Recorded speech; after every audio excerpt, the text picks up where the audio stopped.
Scorpio, welcome to the realm of astrology. In this video, I am going to break down the long-term energies in your chart, things like where Saturn is, where Uranus is, and what all that means for you. And the reason I did this video is because although astrology changes day to day, moment to moment, month to month, there are certain themes that can stay with us for years, and that's because of these outer planets, the longer term energies. So, in this video, I wanted to give you an overview of what those energies might be for you, and that was my goal. And I also want you to know, Scorpio, that I do daily video horoscopes, weekly video horoscopes, and monthly sunrise and sign horoscopes, and you can watch all those on my YouTube channel. I also request you to hit the subscribe button and the bell icon before we get started. Okay, Scorpio, so watch your rising sign and then your sun sign. Preference is given to the rising sign. As you can see on the chart, this is open to a 0-degree Scorpio, right? So if you are, say, a 28-29-degree Scorpio rising, then a Sag reading might resonate more with you. Okay, also, if you are someone born on a very high altitude and have some really large houses, some really small houses, then this reading might get completely thrown off for you. The best way is to know where the planets are for you and then kind of make sense of it. So in this reading, I'm going to focus on Scorpio rising, and this is just a basic overview. So let's begin with Saturn, right? Saturn is here in your fourth house. Now, Saturn is a planet of hard work, decisions, discipline. And when it comes into a particular house, it sets things in order connected to that house, right? And it stays in a sign, which means a house, for about 2.5, 3 years. And it takes about 28, 30 years to come back to the same spot. So it's a slow cycle, right? So for those 2.5, 3 years, you'll be focused on a particular area of your life, Scorpio. Now, what is that area for you? Since December of 2020, well, even in 2020, Saturn did move back and forth between Capricorn and Aquarius. But let's say that from December of 2020, because it entered Aquarius for good in December of 2020, it entered your fourth house and will be in your fourth house till March of 2023. And in your fourth house, Saturn will ask you to work hard, put things in order, connected to fourth house, which is family, foundation, your closest friends, your deepest emotions, your physical home, the roots that you come from, your ancestors, all that stuff it's going to put in order. Okay, and a Saturn transit does not always feel easy. In Scorpio, since Saturn is in the fourth house, it will feel quite challenging because Saturn does not like the fourth house. It would rather be up here in the 10th house, which is the opposite of the fourth house, right? So this is a point where we can feel like we're doing a lot of emotional work, Scorpio. A lot of work on the home, the family, where you come from, all that sort of stuff. And this will go on till 2023. Now, the fourth house is a very important house in astrology, right? There are 4 very important houses, in my opinion. The first, the fourth, the seventh, and the 10th. Why? Because the first is your identity, the fourth is your home and your family, the seventh is your marriage and business partners, and the 10th is your career. Now, these are very prominent houses in our life, right? So in your fourth house, it's going to feel like a lot. And in the fourth house, Saturn is opposing your 10th house of business and career. So it can affect that as well. It can ask you to work hard in that area as well, Scorpio. And it is squaring your house of marriage and business partners. So it can ask you to work in those areas as well, and your identity as well, because it's squaring that house as well.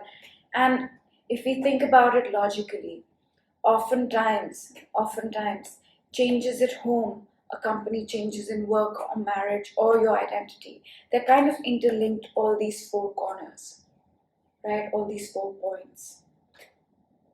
So that's Saturn till 2023. Now, till December of 2020, Scorpio, Saturn was in your 3rd house. From 2017 to 2020 December, it was in your 3rd house, asking you to work hard and get in order things connected to communication, social media, thinking, your mind, siblings, peer group, immediate environment, right? And that could have felt challenging as well.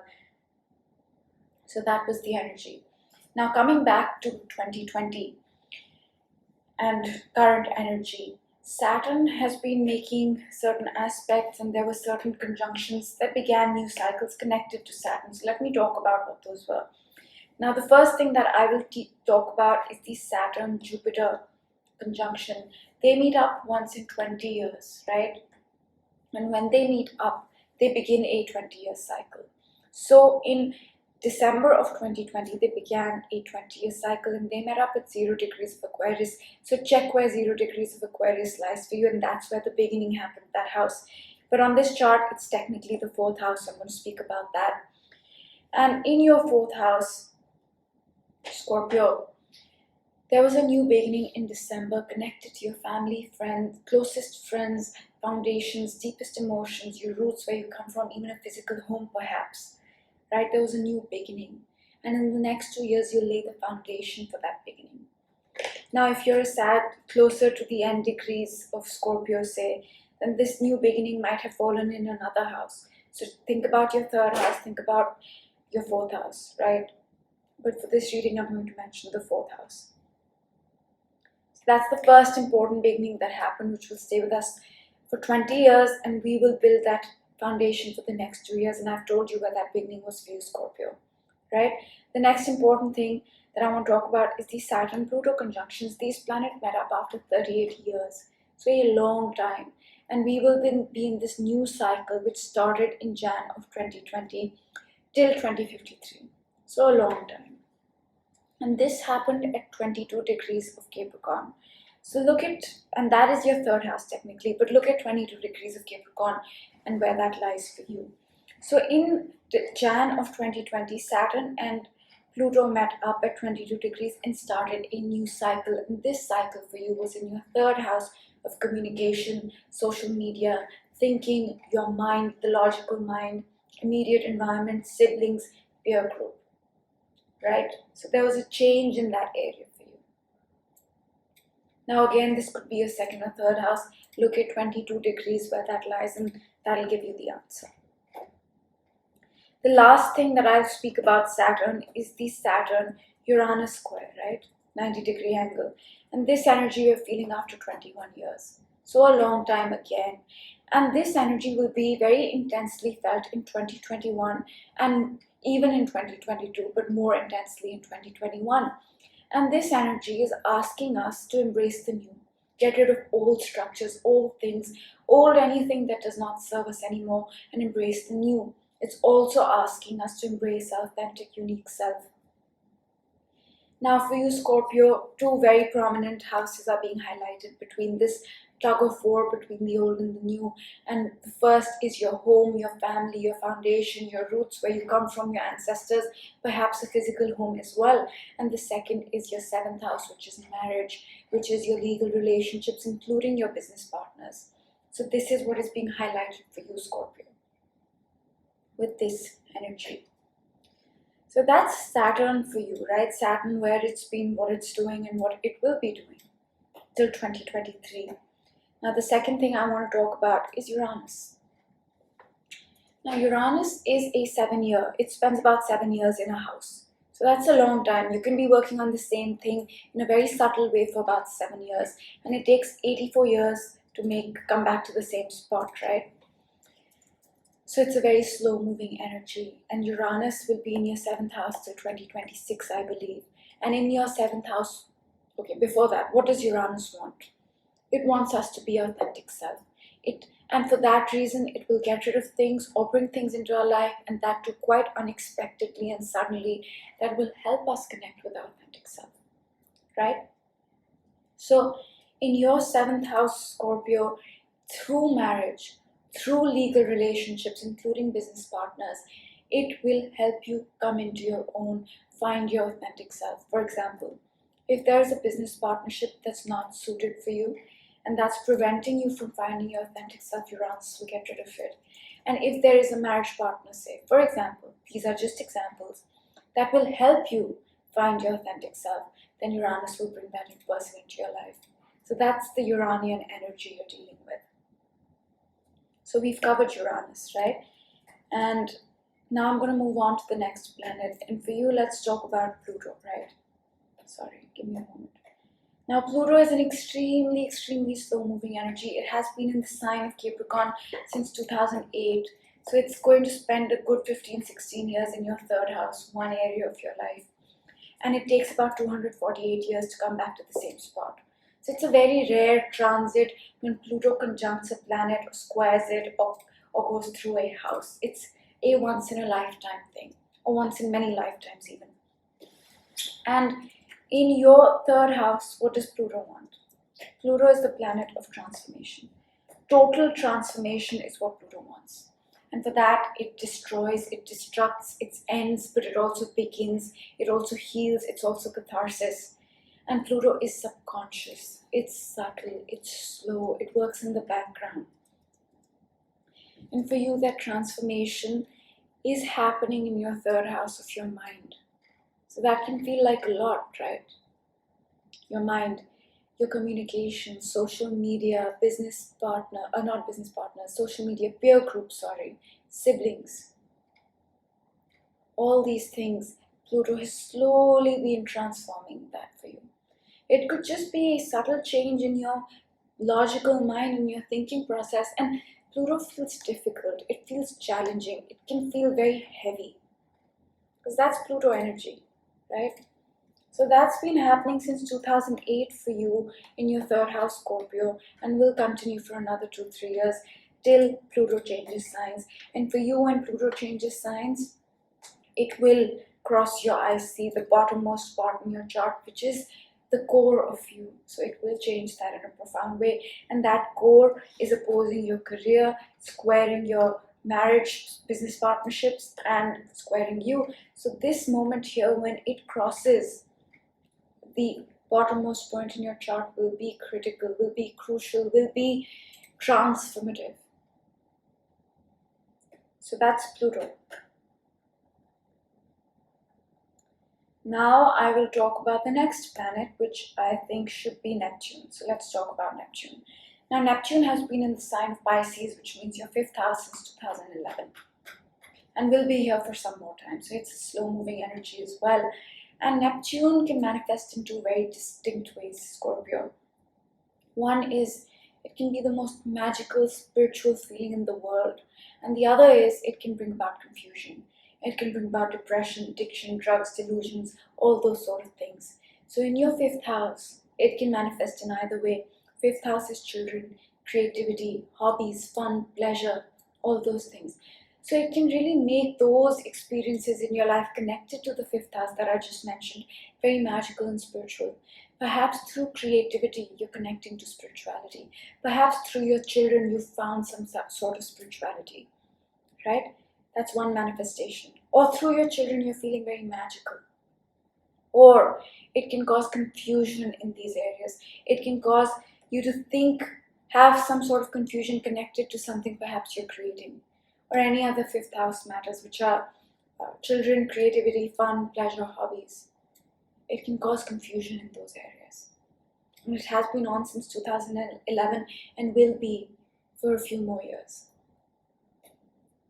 So that's Neptune, right? And by this point, we've covered Uranus, Saturn, Pluto, Neptune.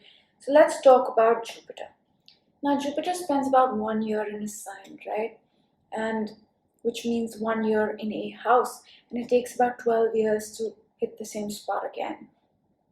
So Jupiter entered Pisces on May 13th. So from 2021 to 2022, Jupiter is going to transit your fifth house.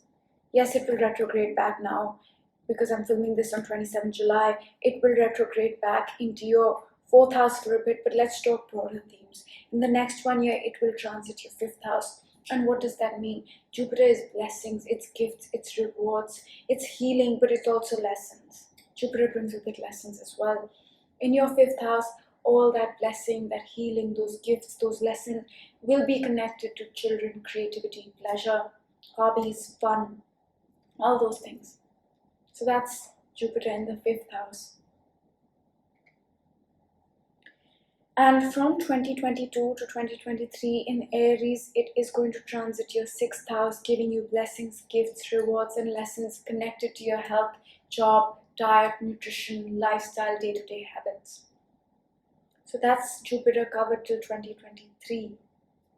And before this, it was in your 4th house, meaning it gave you gifts, it gave you blessings, it gave you rewards and lessons connected to your family, friends, closest friends, deepest emotions, where you come from, perhaps a physical home. And Jupiter and Saturn did conjunct in your 4th house, and that's where the new cycle began, right? And that was a positive beginning, perhaps. It depends on your chart as well, because if it's conjuncting a certain planet, then it changes up the whole thing. But overall speaking, that new beginning was also in your 4th house. And Jupiter did give you blessings and gifts and rewards and lessons connected to your home, family, friends, foundation. And it will continue to do so till December, because it's going to be retrograding back in. It's going to re-enter Pisces in December. So that's Jupiter. Now I'm going to talk about Chiron. And Chiron is a planet of healing. But the healing that comes with Chiron is bittersweet. It heals us by wounding us more. You know, the healing that comes with Chiron is like, it digs the wound deeper and deeper and deeper until you feel healed.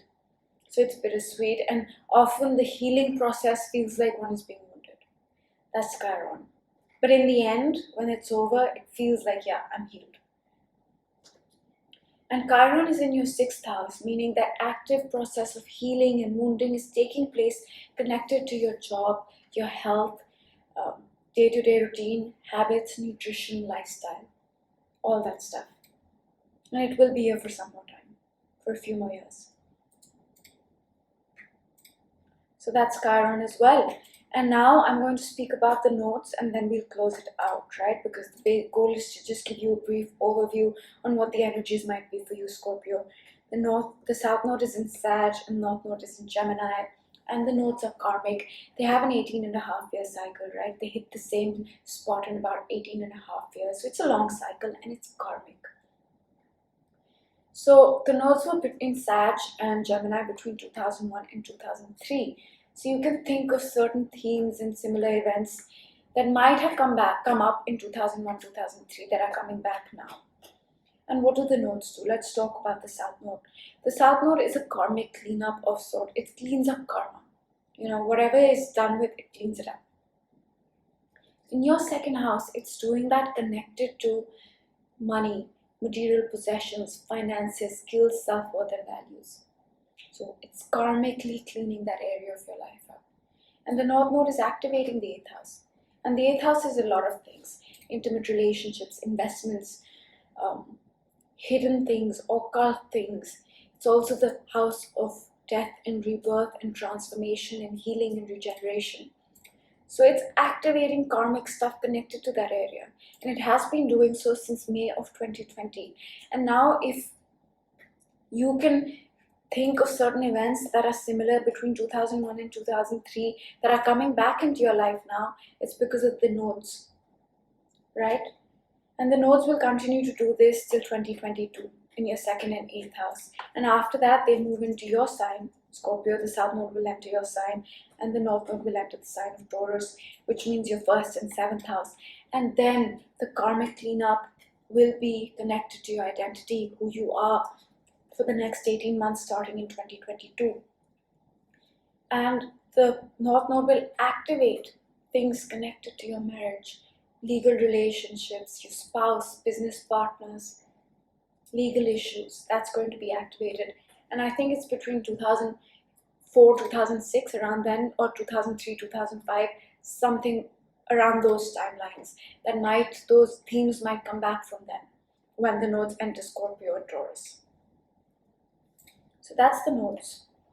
And I think with this, I've covered all the long-term energies. I'm not going to speak about the Sun or Mars or Venus or the Moon, because they move really fast. You know, they move very, very fast, and they're not long-term. These outer planets are what make the long-term energies. So that's what I wanted to do in this video, is give out those energies to you. And the goal was so that you can put things in context in your life. And like I said, the best way to do that is to know where planets are for you. You know, because this is based on a 0 degree Scorpio, right? And again, if you have certain large houses, certain small houses, that might change up where the planets are currently. So best way is to look at where the planets are for you and then figure it out. And I will try to put out a video on how to find your rising sign and how to place the planets in your chart so that you can see where they are. And I hope you guys enjoyed this video. To hit the subscribe button and the bell icon, and I also do daily, weekly, monthly horoscopes that you can watch on my YouTube channel. And have a great day, Scorpio. I will see you in one of my other videos. Bye.